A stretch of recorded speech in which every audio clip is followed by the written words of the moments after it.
lick back. I feel like I'm JX. J-Way. I'm a perfectionist. Adderall got me restless. I'm gone.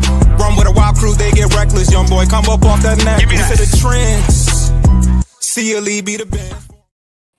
Good evening and welcome to another episode of Corner to Copa. We are here on an Independence Day weekend.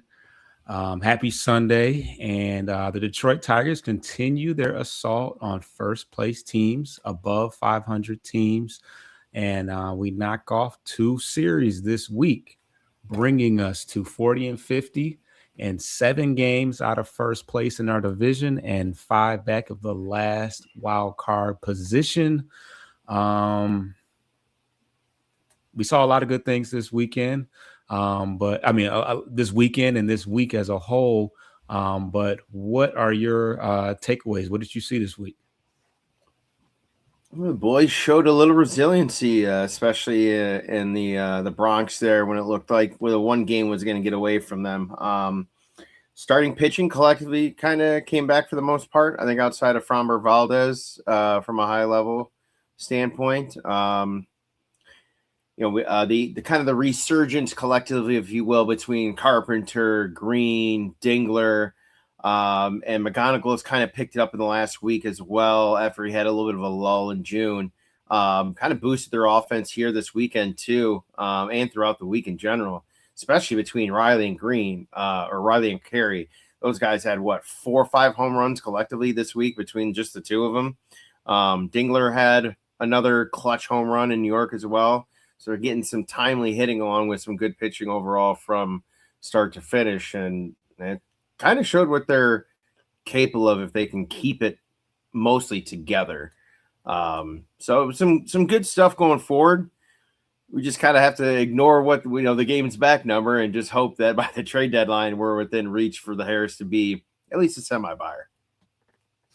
Absolutely. You talk about the pitching. We had 2 great back-to-back starts from Casey Mize and Skubal. I think Casey Mize, we talked about it offline, had some type of a record. First pitcher to have 10 strikeouts, 7+ innings, and 1 hit, something like that.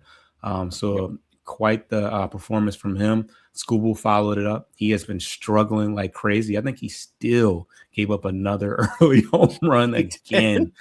But yeah, he followed it up with another good outing. I think he went head to head with Cam Schlittler. We talked about how he was a Cy Young candidate. We pounded him. It was probably his worst outing of the season.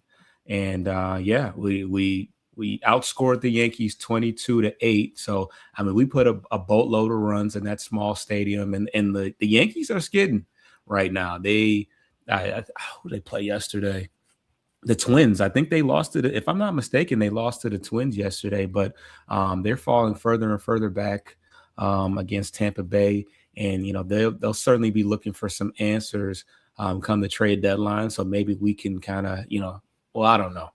But I'm sure they're looking over at our guys at, who they might be able to poach for the right price. So because we know the Yankees are pretty much always buying, especially if they're anywhere in the scope of a playoff appearance. But outside of that, Troy Melton had I think not quite as good of a performance as Skubal and Mize, but yet and still, holding it down as a starter.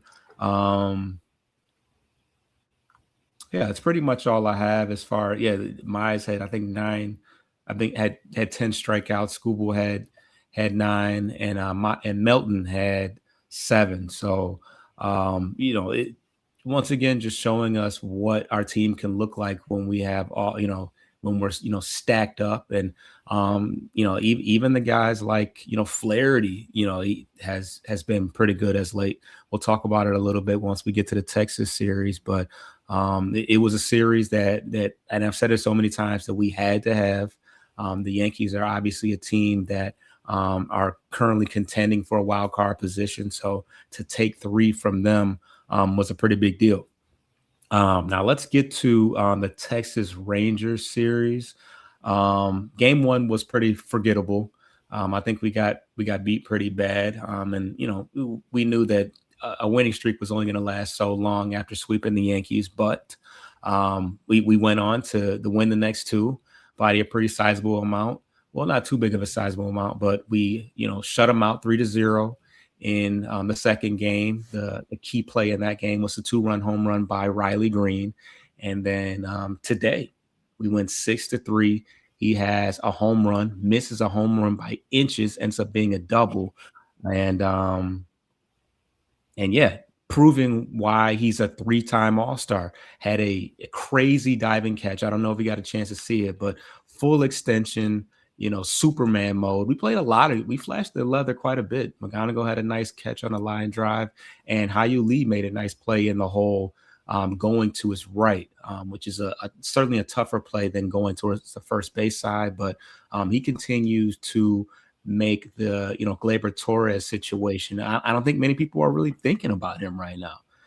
He's getting it done. He hit a home run in the game that we lost on Friday, but that OPS continues to rise to the league average. But yeah, a lot of good things. A lot of good things to talk about as far as the Ranger series as well. What were your takeaways? Yeah, the Jack start was good. Going to be picky for a moment again. 90 plus pitches through 5 2/3.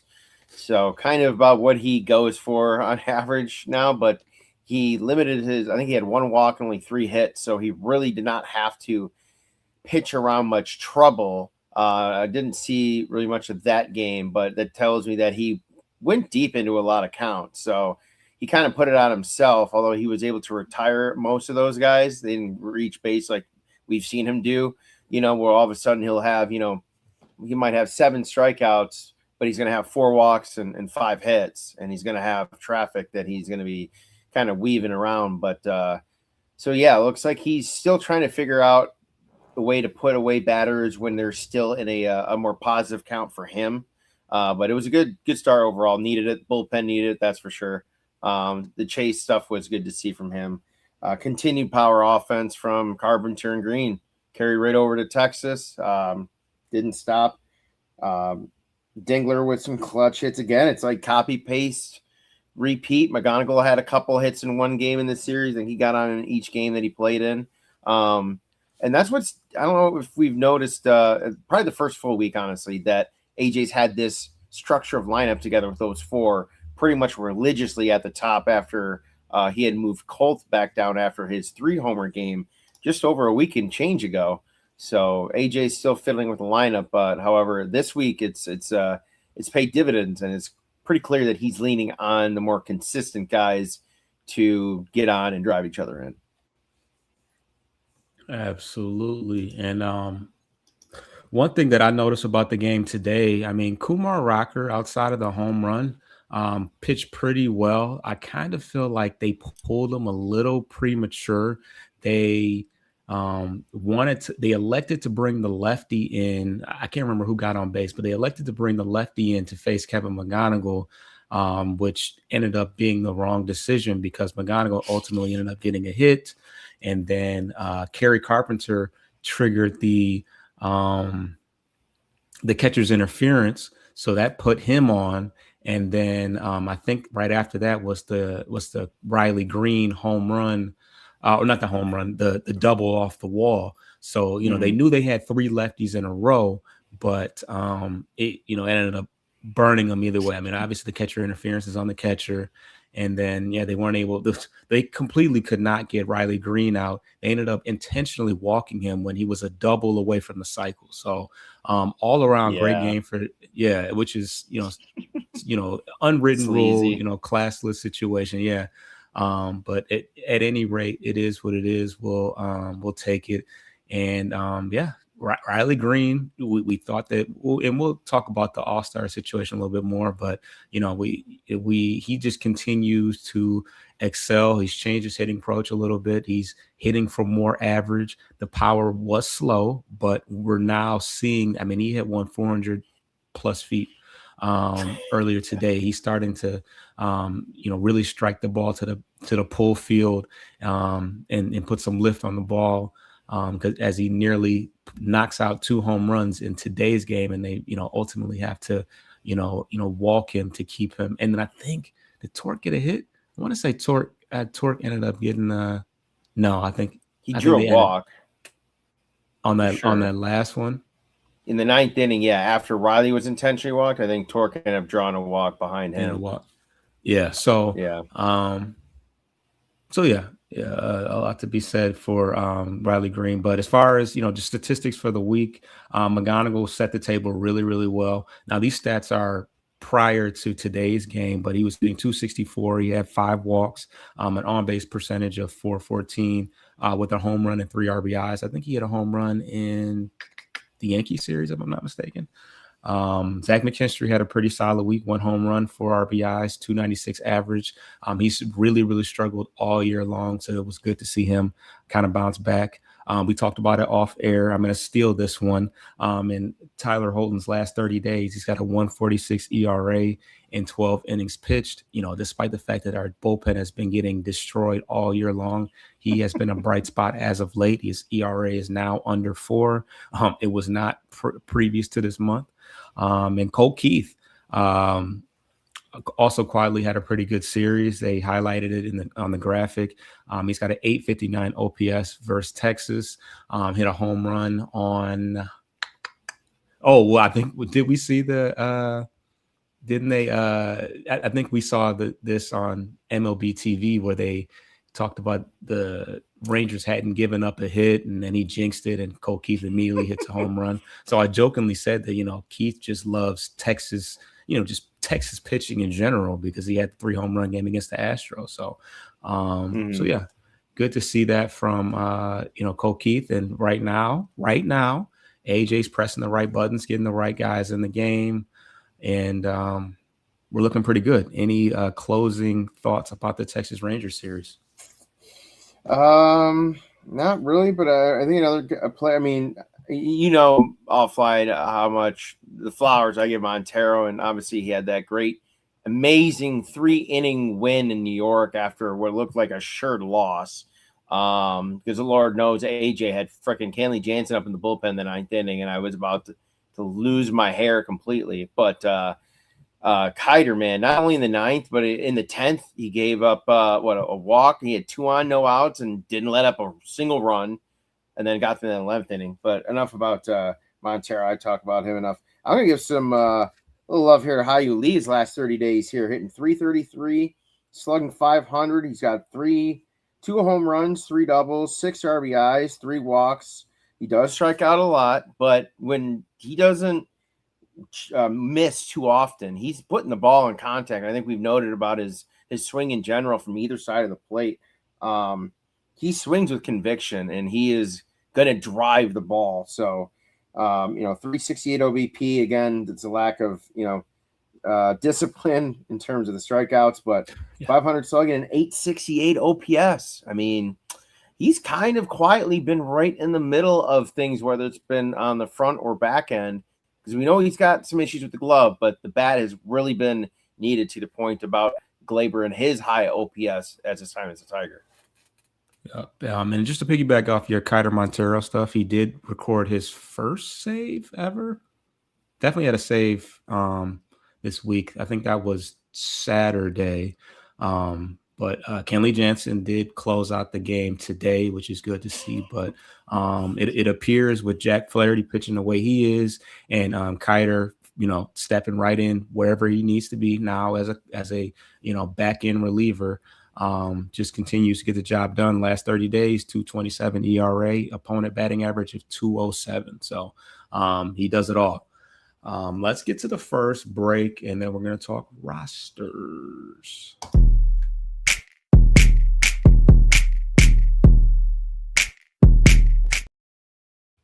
All right, Coach, take it away.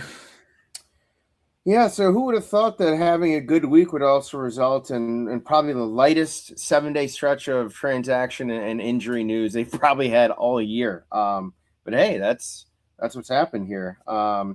Will Vest on the 1st went on the 15-day IL. Didn't look good when he came out. Elbow inflammation. It's usually not a good sign, and he's had some shoulder and elbow issues over the last year recently, so we'll see what happens. Glaber has been in a running program, but on the 5th today, they announced that he has not started any hitting program, and they do not have a timetable for his potential return at this time. So sounds like until they can get him swinging and hitting, whether it's in the cage, BP, or live pitching, doesn't look like he's coming back at least in the next series or two. That is it. Yeah, Glaber, I don't know. I always had the impression that, he was always just one bad swing away from, going back down with an injury, I hate to say. And he played in the World Baseball Classic and was just seamless through that. So very, very interesting, worth it, I'm sure, to him, but little odd. But yeah, let's talk about, let's get to the minor league report. Lots to talk about, which, this is one of my favorite segments. Brent Callahan was recently but was promoted to AAA. He's played 10 games in Toledo. And thus far in a small sample size, he's hitting has an 827 OPS with a 47% hard hit rate, 5 stolen bases. And last night, his 4th hit of the night was a walk-off hit. He was a triple away from the cycle as well. Jace Young, speaking of AAA, hit a 451-foot home run. He's got 15 home runs this year. He's definitely a guy that you can keep an eye on if we ever need a corner infielder, first base or third base. But he's still looking for his first home run. Got plenty of home runs in the minor league. Still looking for his first home run as a major leaguer. Just missed seeing his brother in Texas. Didn't get that connection back together, but yeah, always a guy I think that we could dangle in a trade if we needed somebody with some pedigree. I mean, 1st round pick, had some minor league success, might need a change of scenery. Tigers might be buying, and hasn't really worked in Detroit, but there's always a chance, maybe a Texas team. He's obviously he went to Texas Tech. So I don't know if he's from Texas. I don't know. But yeah, maybe bring him back home or to the West Coast and for a change of scenery. But I digress. Bo Ankley. He's a corner outfielder in Lakeland, a name that you probably haven't heard much about, but somebody to keep an eye on. He had 4 hits and 4 RBIs the other day. He is leading the Florida State League in RBIs with 53, and he has 11 home runs on the season. So definitely somebody that if he's not in the top 25 prospect category yet, he's definitely making a bid for it this year. By far the best hitter in Lakeland as of right now. Well, I won't say that. We'll talk about that in just a little bit. Eduardo Valencia hit a 409-foot home run yesterday, 105 off the bat, and that's his 16th home run. More power on the corners. Another guy that could be dangled in a deal for somebody that's not held in high regard for the Tigers, but might be ready for the major leagues on another team. And I told you there was more Lakeland news. Josue Briseño returned and hit his first home run. He's been maxing out on the exit velocity. He is probably the best hitter in Lakeland right now, above Mr. Bo, but we'll see when because he's rehabbing. He's obviously hasn't played all year, but we'll see when he gets bumped back up to Erie or possibly AAA. They no real reason to fast track him, but he looks good. I feel like he's cut down. He's a big boy. He's 6'4", but I feel like he's cut down some weight while he's been rehabbing, just from the eye test. So good to see him back. He's only 21 years old, and he's a top 5 prospect for us. So he's I would think here to stay, but somebody to keep an eye on for sure. Lastly, Peyton Graham. He's playing in Erie. He was the 3rd member of the Arizona Fall League team along with McGonigal and Max Anderson. But he had an amazing week, 13 for 20 this week. but he did leave with a hit by pitch on his hand, if I'm not mistaken. Ooh. But definitely flashing the speed though. 45 stolen bases this year. Thing that we haven't, excelled well with as of late, as speed on the base paths. So gotta highlight that tool. But yeah, that pretty much does it for the minor league report. Let's I got talk. one. Oh yeah, go ahead. How about our boy? We noted it back in the beginning of the season just because of how devastating that injury he had that cut a lot of the season short last year. Bryce Renier went off in June for West Michigan. 20 games played, 352, 25 knocks, 21 ribbies, 18 runs scored, 6 bombs, and a whopping 1,140 OPS in the month of June. I think, gotta imagine, if not by the All-Star break, before September, this kid gets a promotion to what, AAA? Well, he's in Erie. Is he in Erie, right? Oh, he's in Low A, right? No, West Michigan. So yeah, Erie. Yeah, I think he gets a promotion. Those are solid numbers, and those were pretty on line with like what the guys last year and Max Clark and some of those guys that were being promoted together were ripping last year. So that's really good to see, considering that shoulder surgery he had last year. Could have gone a different way. So that's really good to see. Yeah, and I think that just bumps him back up to the timeline he would have been on had he not missed pretty much all of last year. He would have been on that track anyways. He's obviously proving that he's, hitting to the caliber of being at that level. So we'll see. All-Star break, I don't see why not. That's normally when a lot of guys get moved. So, but one thing as far as minor league is concerned, we did trade Woo Suk-go, who to the Minnesota Twins. He wasn't on the 40-man roster, but he was playing quite well in AAA. He was 3-1 with a 1.96 ERA. This was out of the bullpen, so he's got 4 saves. He only started 1 game, but not a bad stat line, especially for somebody out of the bullpen. Obviously, we didn't have any. We didn't see any value in, upgrading him because he's been with the team for at least since last year. So he's kind of moved his way up from Erie to AAA. And I haven't got a chance to watch him a ton, but those numbers look pretty good out of the bullpen. And, we're not exactly just, world beaters as far as the bullpen is concerned. So interesting that we would trade him to our rivals, the Minnesota Twins. Hopefully that doesn't come back to burn us. You know what I think when I see that? What? I think they're positioning himself for the eventual exit via trade of Joe Ryan. You think that acquiring this guy means that they're about to get rid of Joe Ryan? Well, I mean, it would be a cheaper option than asking for a pitching prospect potentially, or it could just be additional insurance to whatever deal they get out of him to ensure that they still have some arms if they end up, getting prospects that are too young, that just aren't ready, or picks potentially, which is very rare. But, this would be, was he 27? He's seasoned, it could be a position where if they are sellers, they move Ryan and a couple other guys. It creates more roster spots too for him to potentially just be a stopgap for the rest of the year. Yeah.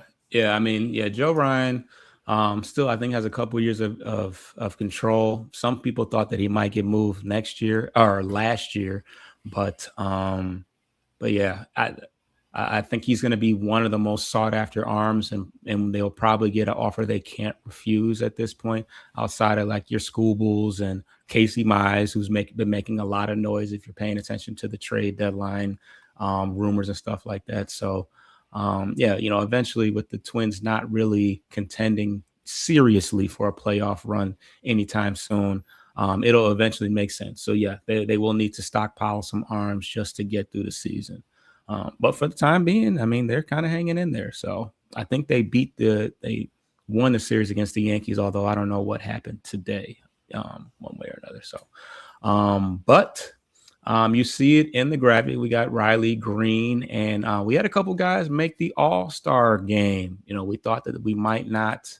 None of them will be starting, and we thought that we might not get any Tigers. Well, you always get one representative, correct? Yeah, it's still there. Yeah. But we got 3. So who is it? And what are your thoughts on the selection? I mean, it was the 3 guys we pretty much figured for the last month or so that we thought were definitely deserving to be starting. And I still think that's the case for all 3 guys. They're still the best at their position, especially McGonigal having a 4.4 WAR as a rookie and shattering records. He's now only the 3rd player in franchise history by the time at or before 21 years old to be nominated for the All-Star game in his rookie year, being Al Kaline and or was it George Kell and Al Kaline. Those are the other 2. Like, that's very impressive company to be in. Obviously, we hope it's not a Chris Shelton like hot start and then fizzles and isn't on the roster by the end of the year. But I'm being facetious there. But yeah, all 3 guys I think should have been starters. They're reserved, so they'll be in at least the back half of the game. And I think Riley and Dingler will have a little more competitive oomph for it. And McGonigal's just going to be taking it in, and I'm not going to blame him one bit for just being star-studded and looking at guys that are going to the Hall of Fame around him. You know what I mean? So that can be a bit much. So, but not to mention the fact that he's from the Philadelphia area and he's going home. That's going to be crazy. Yeah, you're right. You're right. And the Phillies are hot again. They're kind of chasing the Braves down too in the East after they made their early season managerial change at the helm. So that's kind of an interesting twist on that. But I thought potentially if we had a pitcher go, I thought you could have made an equal case for Casey or Montero. But Casey's getting all the national love, and Montero, you really kind of have to be a Tiger fan to know what he's been bringing to the table the last few years, because his overall numbers don't shine like a Skubal or a Chris Sale kind of type, but his efficiency this year has been off the chart, and he's been utterly dynamic. I don't think there's a better pitcher in the game at that for Montero, but we'll settle for 3. Absolutely. And at the McGonigal thing. Yeah, I mean, this is essentially our core. We've talked about what guys can we build upon, what guys are untouchable in trades. And I think pretty much the surrounding thing, there's been some scrutiny, here and there with Riley Green every once in a while. But, best catcher in the game, Dylan Dingler, Riley Green, who's been a top corner outfielder for 3 years running now. And the young and the young guy who's now extended long-term with the big money, and Kevin McGonigal getting to play back at home in Philly. So, really, it's good for the fan base, good for, the world to get introduced to, get introduced to some of these guys, McGonigal and Dingler, who've been to the All-Star game for the first time ever. Just good exposure for them. And highlighting, who will be with the team for the foreseeable future. So, let's talk about just some general baseball news. Maybe not so much the major leagues, but we had a few scary situations this week. One involving I think a minor league player that had a collision with one of his teammates. We obviously are pretty familiar with that, with the Parker Meadows situation, but just elaborate a little bit on what you saw there. Yeah, it was a minor league. They were all minor league game actions. I'm assuming between triple and double A. I don't know too many class A level that get televised that get picked up like that. But yeah, the collision in right field was, I saw something about prayers up and I looked into it further and I watched the video, and it was, if for those that haven't watched it, whether you're listening or watching on the show right now, it is a tough watch. It is a fairly violent, almost head to chest collision between, I think it was Ryan Laska was the name of the outfielder who suffered he suffered a vertebrae in his C6 and C7. I think it was a fracture in each of those two vertebrae, the discs, and had to be carted off.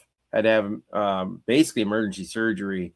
But the news was that he seemed to be okay the next day, but obviously potentially not out of the woods yet. But that's just a situation you mentioned about Parker and communicating. Didn't look like they were really communicating that well, potentially, or it was late. But those are kind of things that, you think that would practice over and over again. And especially in the majors and college, high school, you're usually around the same few guys for the most part for a few years in a row. So there's familiarity and continuity, and certain default things, I guess, if you will, that should be in place. But yeah, that was a wicked injury. And you do see it every now and again, even at the majors, you see it, and it's tough. But what were your thoughts and comments on that video after I sent that out to you?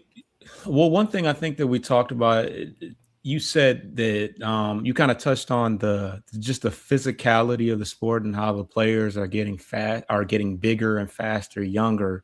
Do you feel that plays a factor in some of the injuries? We see it in football, of course, not as much of an issue in baseball because there's not as much contact and collisions. But is there really a way? I mean, we saw the college combine, and there was some kid in there that looked like he was, just completely roided out. I mean, this guy's 17 years old, and he was built like I don't even know what to say, but he was built like Mark McGwire at the age of 17. But do you feel like just the fact, and I don't know if we can really curb it, because now you see even like the NBA prospects, you got kids that are 14 that are 6'5" already and like coordinated and can like do like windmill dunks, and I'm talking about like fresh out of middle school.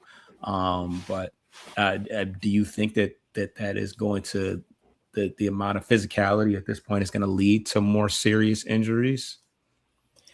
Well, from an outfield standpoint like that's more about knowing your teammates better and having a good system in place. Of course, nothing's totally foolproof, but look, they've been preaching, exit velocity, swing hard, swing for the fence kind of approach, and get better and consistent, hard hit rate. I mean, that's what they're really teaching these days. So to a degree, yeah, because a little bit in that aspect, because the ball jumps off the bat faster, they have less reaction time, and you have less time to make a decision, period. So, and from a timing standpoint, you take an extra 2 seconds or so off flight time in the air. I mean, yeah, it is like being in the box. You get that 1 second or 0.8 of a second to make up your mind if you're going to swing or not, or if, in this case, call for the ball or go for it or not.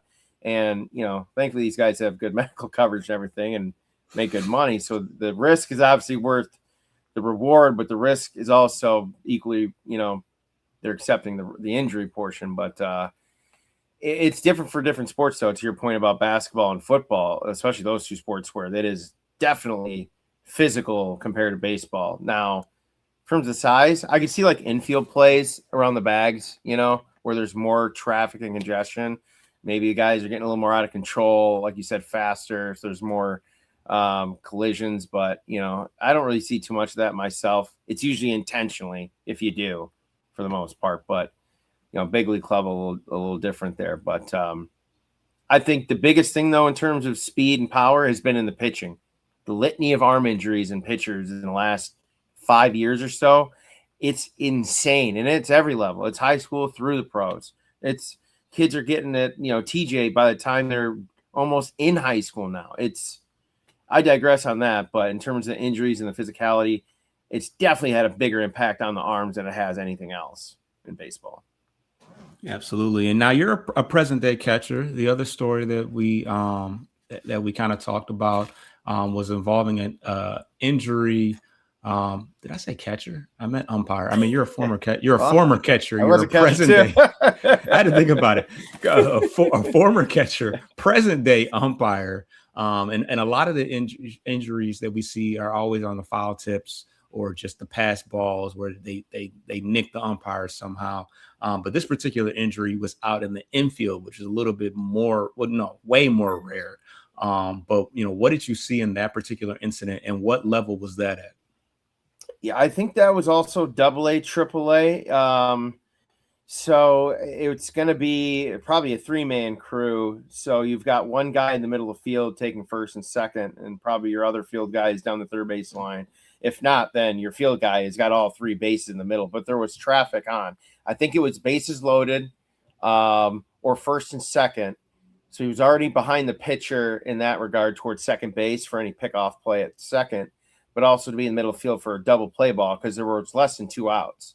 So there's a scene, good firm ground ball to shortstop. He comes in, fields it, and he goes to make a tag play on the runner leaving second. That's now has to go to third because it's a ground ball.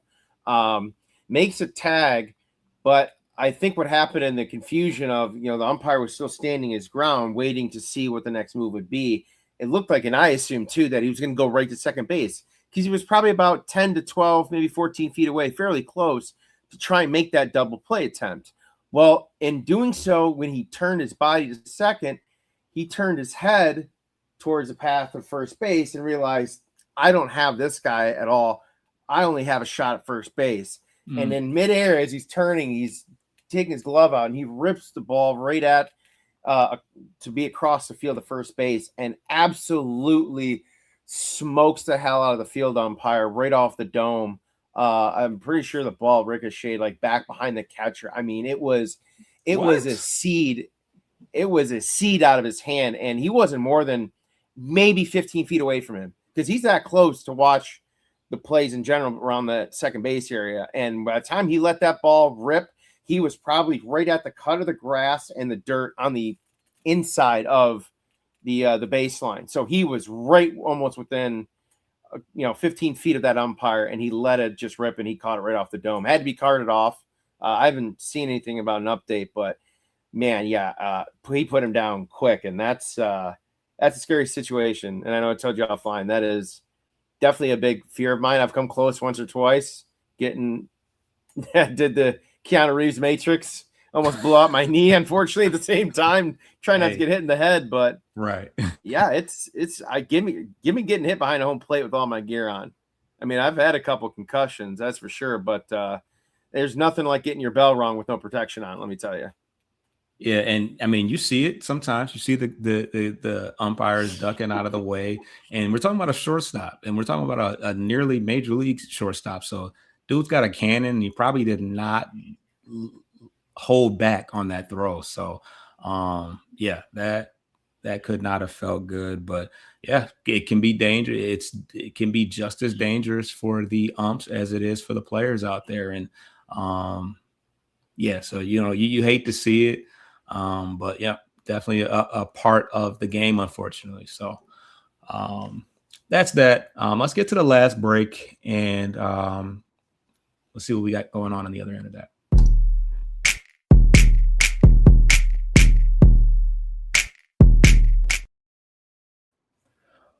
All right. It would not be Corner to Copa if we didn't have some trade talks.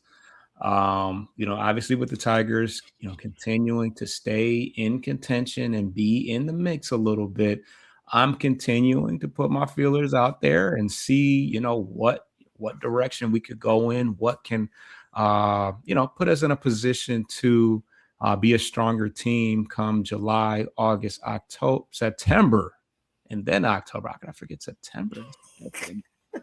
Such a long your birthday month.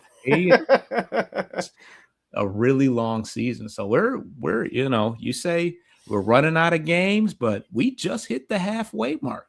We still got a good 80, which is not a ton, but it don't take much for us. We've already seen how the Tigers get down. We see how they play against the top-notch talent. So there's my soliloquy on that. I have my eyes on the NL West this week. First team I want to talk about is the San Francisco Giants. Now, this is a team that Scott Harris, I don't think he was a president of. I don't know if he was a president of baseball operations at that time, but he had a role in the San Francisco Giants. So I would like to think he still got some relationships over there, and he could be in a position to be able to buy something off them. They're selling off their entire team. So that's Willy Adames. That's the pitcher they got over there. I can't think of his name. Robbie Ray. Yes, I think that. Yeah, they got one name that they haven't talked about. Oh, well, Matt Chapman, who I looked into that situation. There's way too many years, way too much. Great defensive third baseman. I would love a Gold Glove caliber third baseman, but he just re-signed over in San Francisco, and he's not hitting very well. A name that I haven't seen is Jung-Hoo Lee, who's having a really, really good year. He's hitting 317 this year. He's got an 800 OPS. He's hitting really well with runners in scoring position. Hold on a second. Hitting 333 with runners in scoring position, 358 with runners on, a really high expected batting average. And I think that he could be, at the age of 27, with some years left on his deal, he could be our version of Steven Kwan, a high contact rate. Not as good defensively. I would have thought he was a little bit faster and a little bit better in the outfield, but nonetheless, lefty, high contact rate, hits for a high average, and can play center or in the corners. Not a big power guy, but we got power guys. We got guys that can hit the ball out. Kerry Carpenter, Torque at times, Riley Green. We got guys that can hit the ball out. So why not get another contact guy to just be annoying as hell the way Steven Kwan is when he's at his best. The other guy, we talked about it in years past. Devers. What's his first name? Rafael Devers. Quietly, he has been on a scorcher as of late. His last 30 days, he's got he came into the day with 9 home runs and 15 RBIs, but I think he hit 2 home runs today, if I'm not mistaken. Fact check me on that one, but he's been on fire as of late. Obviously he's got a lot of money left on his deal. He's a lefty. We kind of have a first baseman, and I don't think that he wants to play DH.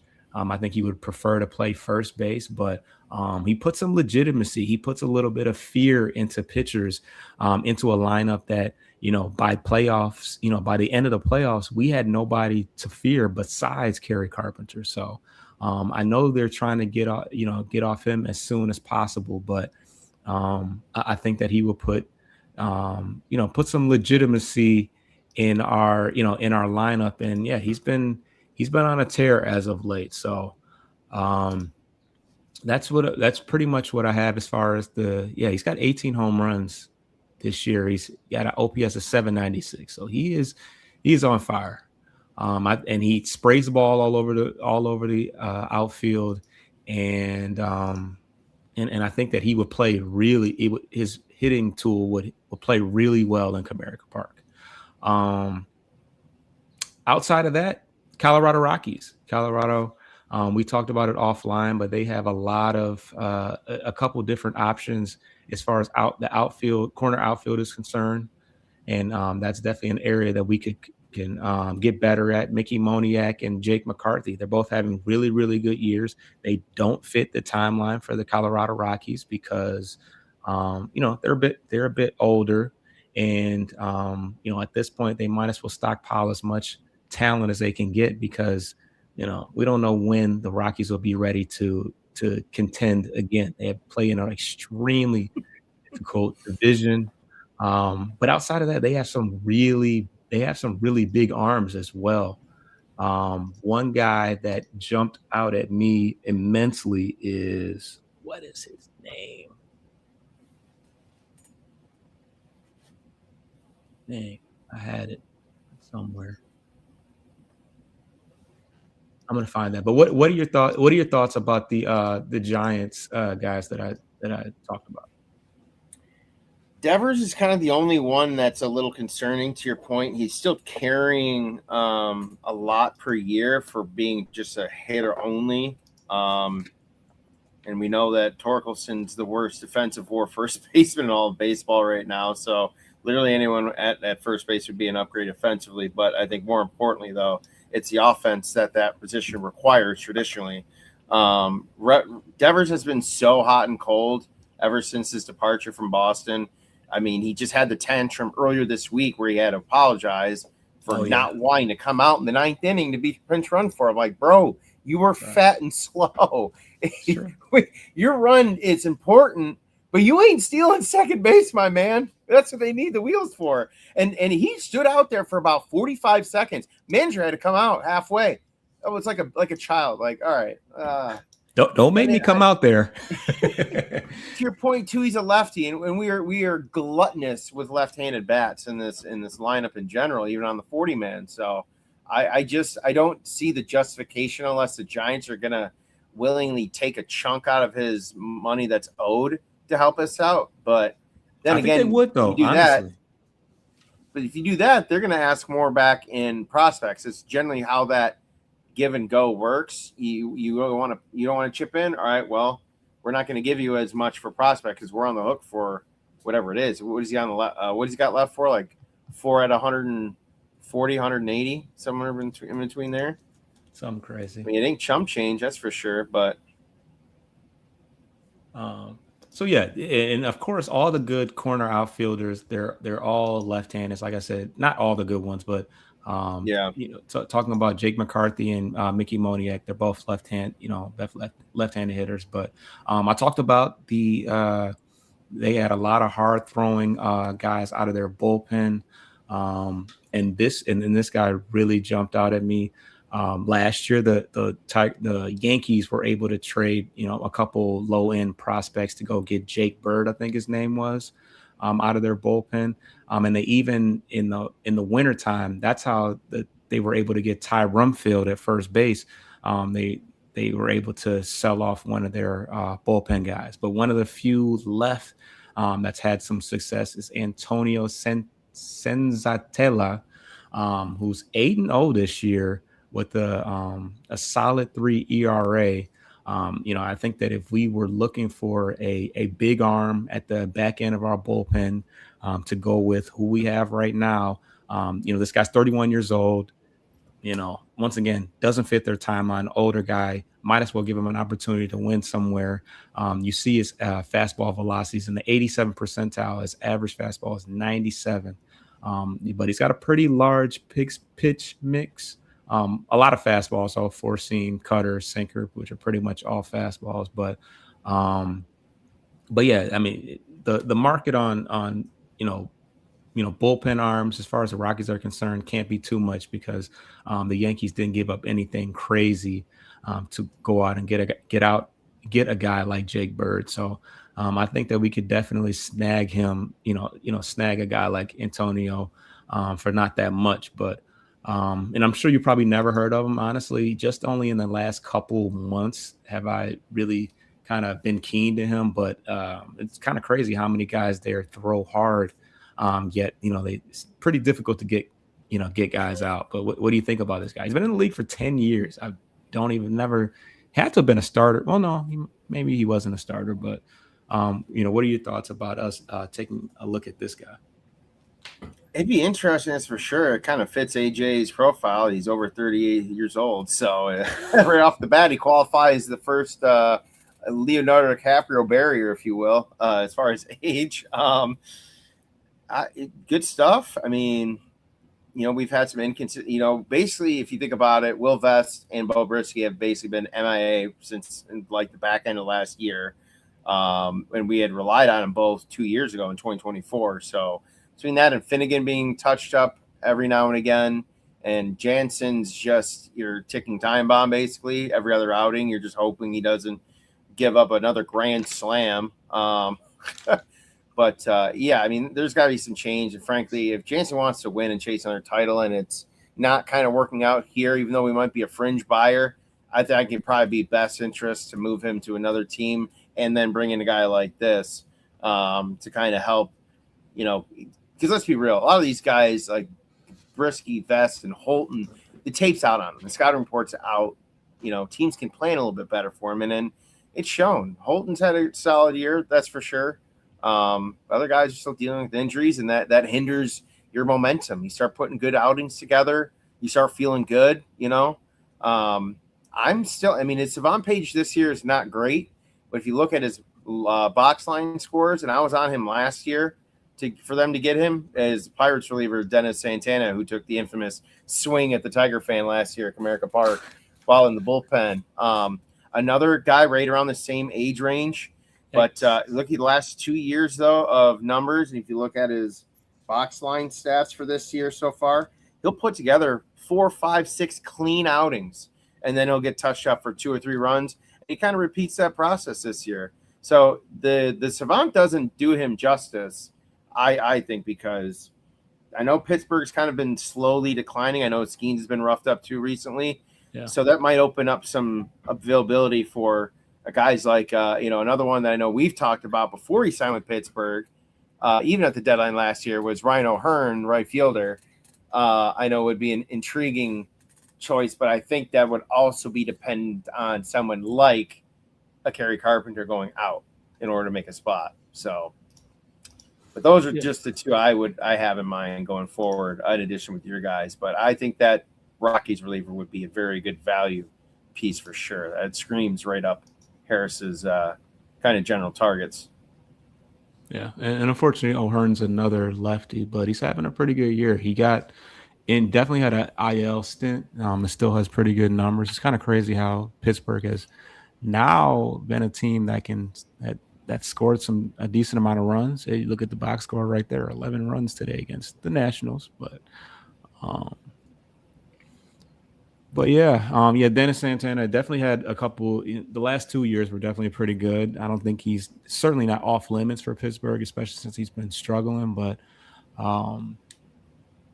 might be a decent back of the rotation guy if he can get it back going. I mean, back of the bullpen guy if he can get things going again. Because at this point, I don't know if we can be too picky looking at who we have this year. So.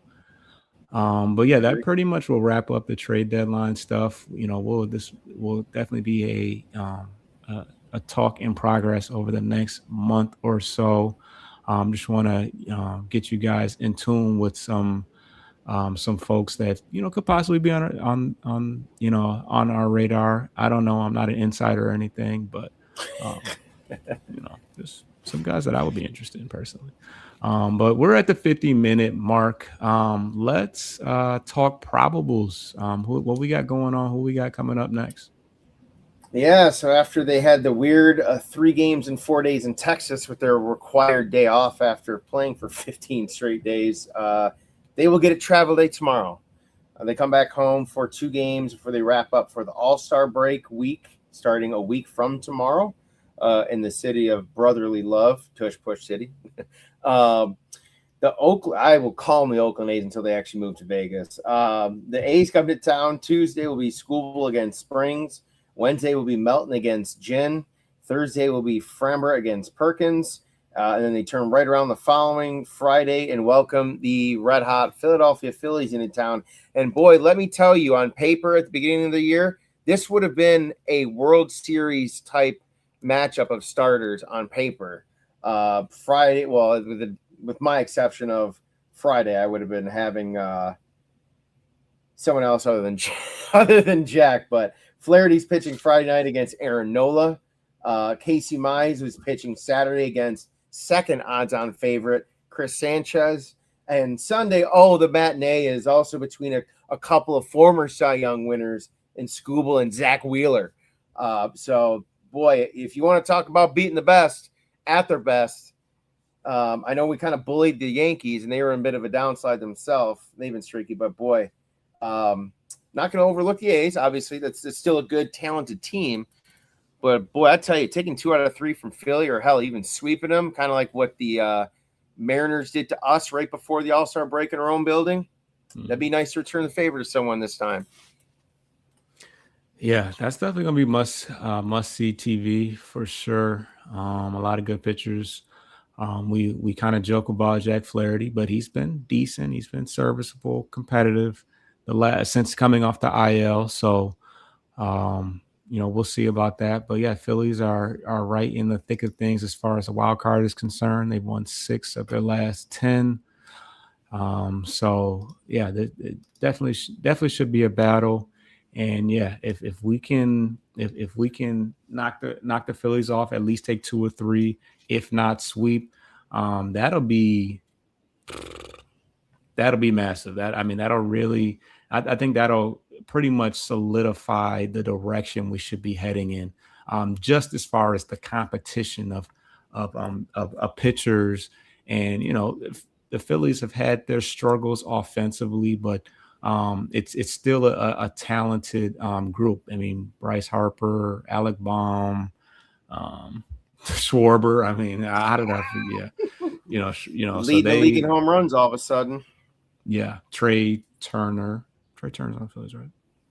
Yeah. So yeah, definitely a talented group there. So yeah, stay tuned, man. We're riding it out. Tigers are looking better and making things interesting, because I know we had a lull of a couple weeks where we were like, well, this is going to be a long season, but here we are again, playing more up to our level of expectations. But we got a ways to go. We're still 10 games back of 500, and only 7 back of the 7 back of first place.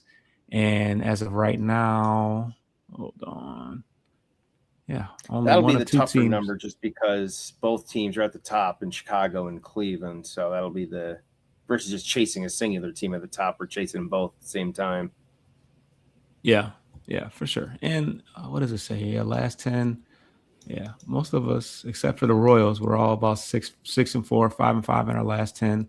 And the Tigers are only one of 2 teams in our division that have a plus run differential. We're plus 11, and Chicago's plus 26. So they continue to roll as well. So let me ask you this. What's up? This is going to become a thing. If they keep, to your point, if they keep trending closer and closer, but not, maybe they don't go on a 9-1 run, right? To really be like, yeah, we're in. We're going to be hard buyers. No, if, ands, or buts. If they kind of muddle around and still kind of are within a shot, within the week of the deadline, do you even allow Justin Verlander to get his home start and his flowers? Or is it every game matters? And, bro, sorry, like, we can't just give away a start for nothing. We saw what you did in Arizona. Couldn't even get out of the 3rd inning. What time frame are you talking about? Because I don't see him coming back anytime soon anyways. Well, I mean, if it's before, basically, he already made a debut. So I don't know if he'd even be eligible for the playoff roster if they were to make it, because you don't have to play a certain amount of games unless you broke camp with the team. No, I think that you can put a rookie from AAA on it if you deem him worthy of being on the team. You've got, for a playoff roster though, it used to be you had to be on the team for X amount of days, because that call-up date was an important date, because that basically gave them the opportunity to be on the team for like 30 consecutive days, I think it was. But yeah, do you even risk it? I don't think you risk just throwing him on a playoff roster just because. Even in the Houston series a couple of years ago, he didn't pitch at all in that, and that was I wouldn't be for playoff. Just to get his send off, if you will, regular season. Prior to, if it makes sense.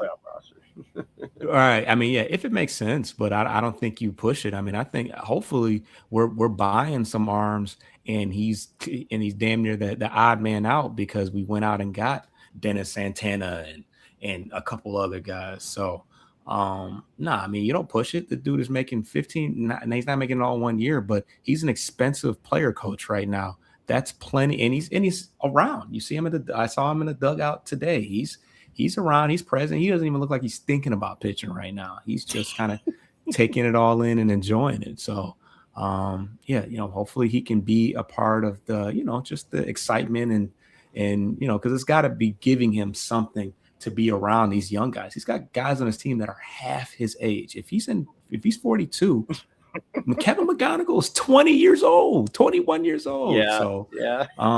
It's gotta be fun to just travel with the team, hang out, and not have the stresses of playing. So Troy, to Troy's point, guys, we've been pretty hot lately. How we doing? I'm back on the wagon.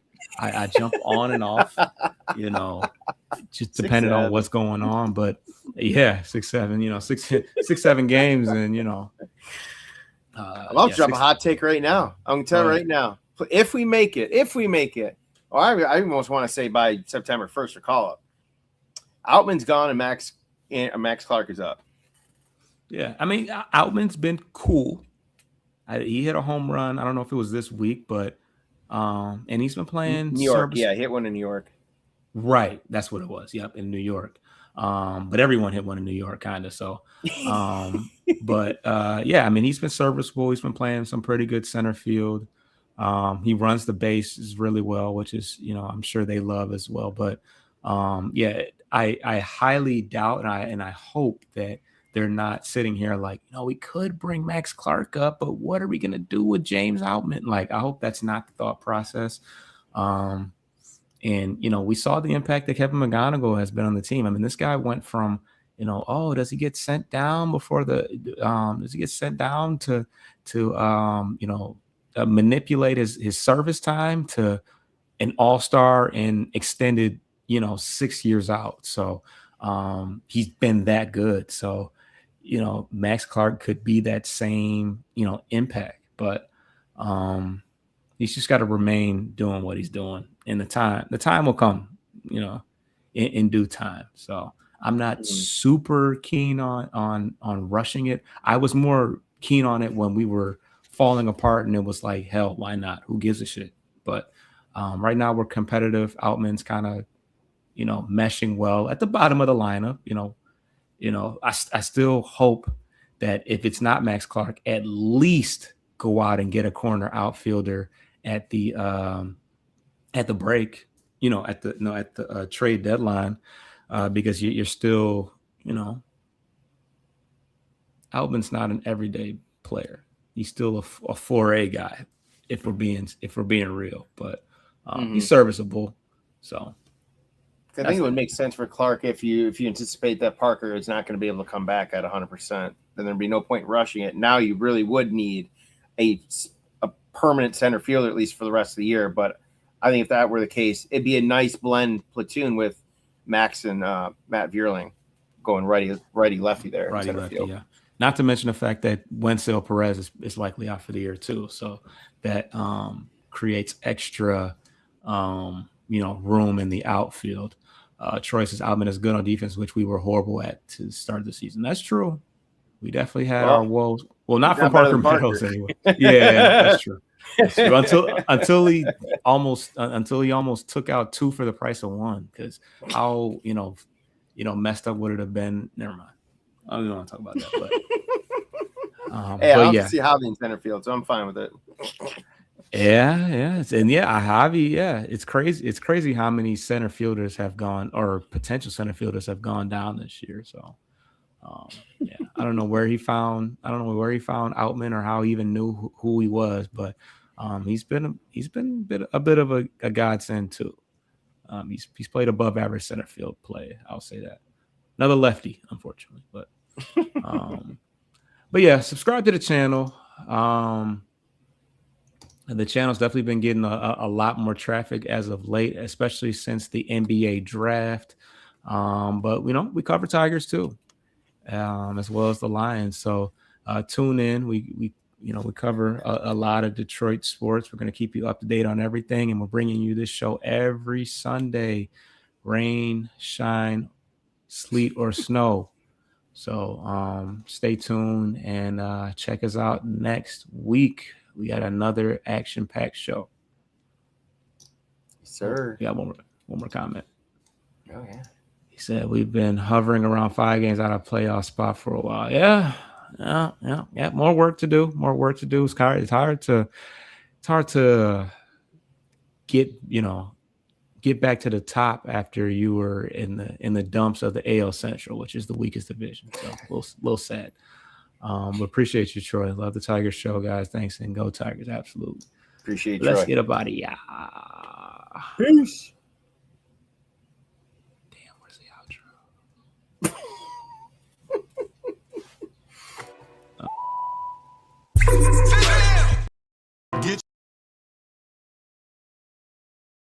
Get your lick back. If a nugget do something ain't no